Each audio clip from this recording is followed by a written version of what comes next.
Hey everyone, and welcome back to the Pot's Perspective. This is part 2 of my 21st birthday trip to Puerto Rico. If you listened to part 1, you know the trip started off really well, but in this episode, I'm going to talk about what changed later in the week, my POTS flare-up, and everything I learned from it. Let's get into it.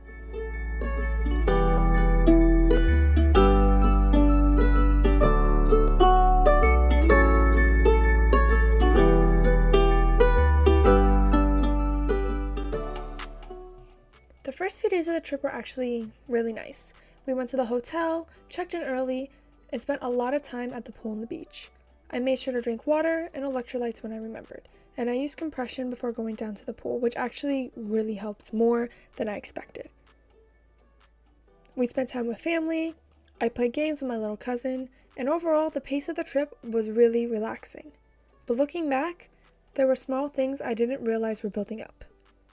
I wasn't as consistent with the hydration that I usually am at home. I was having sugary drinks, sometimes without balancing them with water or electrolytes. And I was also in the sun a lot more than my body is used to. One thing I've learned with POTS is that it's rarely one big trigger. It's usually like a combination of small things that build up over time. There were also patterns I now recognize. For example, the heat in the afternoon between about 2 and 3 would hit harder, which is something I now plan around and will know to plan around in the future. Then one of the days, things started to shift more noticeably. I had been in the sun, swimming, and then I had a sugary drink without enough water. That's a big trigger for me, sugar without having water to hydrate. And then later that day, everything felt kind of rushed. We were trying to get ready for dinner, multiple people were sharing a small space, and I felt off and a little overwhelmed. But then I got my hand caught in the car door. And it hurt really bad. At first, I thought it was just my hand hitting something and then it closing and I just felt something. But then I turned and I saw my hand and then the pain started to come and then I screamed a little bit. Everyone said I was kind of calm about it, but it really, really hurt. And then once they opened the door, everything hit. It was not good. I remember feeling this sharp pain and then I started feeling dizzy because I was getting on edge physically. Because obviously a freaking door closed on my hand and I was crying. I felt dizzy. I was trying not to cry, but it really hurt. And so I have my cooling patches, I put it over my hand.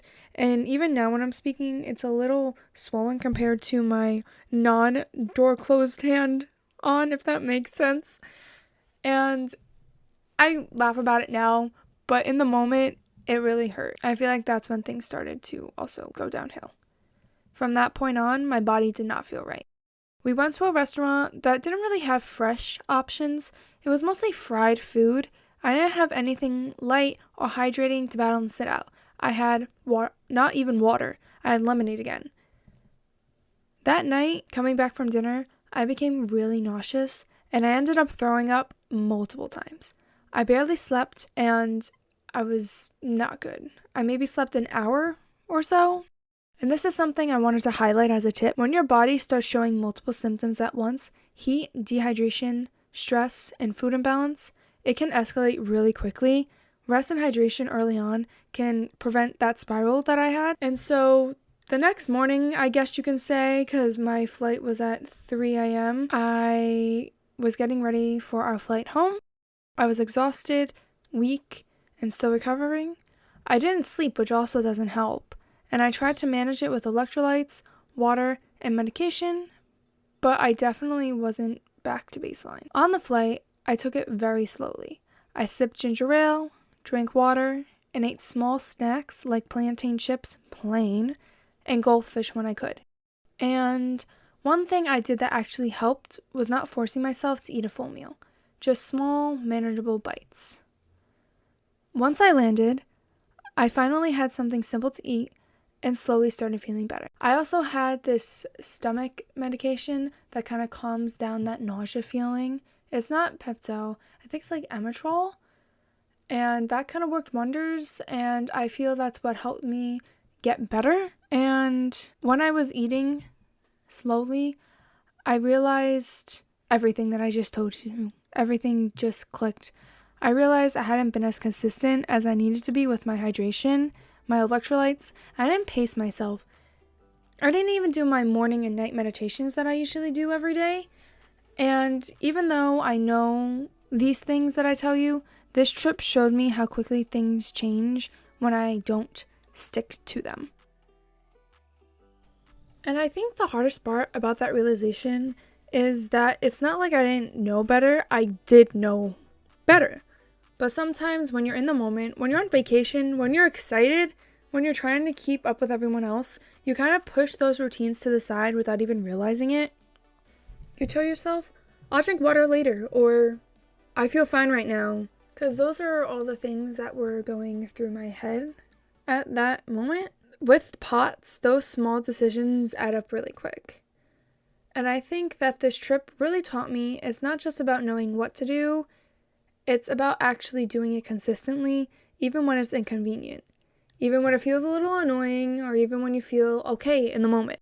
Because feeling okay in the moment doesn't always mean your body is okay long term. I also realized that pacing isn't just about resting when you feel bad, it's about preventing yourself from getting to that point in the first place. And that's something I'm still kind of learning and grasping. Another thing I took away from this was that it's okay to advocate for yourself even on vacation. That might mean taking breaks, saying no to certain plans, or just slowing things down a bit. Because at the end of the day, enjoying the trip doesn't mean doing everything. It means doing what your body can handle and still feel okay afterwards. So going forward, I know I need to be more intentional. Probably going to start setting reminders on my phone or my watch to drink electrolytes, just so I don't fall behind. It might sound small, but honestly, those small habits make a huge difference. I'm planning on going on vacation again later in the summer, but the difference is that's a road trip and it's not on the plane, and I'm not going to somewhere that's going to be hot. Actually, it might be a little cold. So I might bring you guys along for like one day, or if this one gets a lot of views, maybe I'll do the whole vacation. I really don't regret this trip at all. I had amazing moments, time with family, and memories I'll always keep. But I also learned something really important about listening to my body, even when I'm excited or distracted.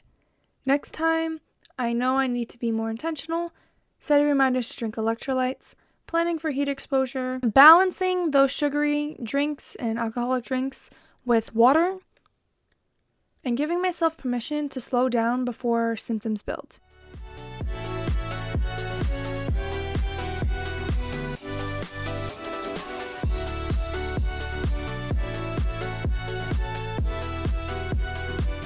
If you're listening and you deal with POTS too, I hope this reminds you that learning your limits isn't failure, it's protection.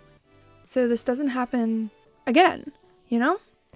So, thanks for listening to the POTS Perspective. If you want to connect more, you can check out my POTS shop, The Chronic Spark, and I've also started posting YouTube videos where I share more of my journey.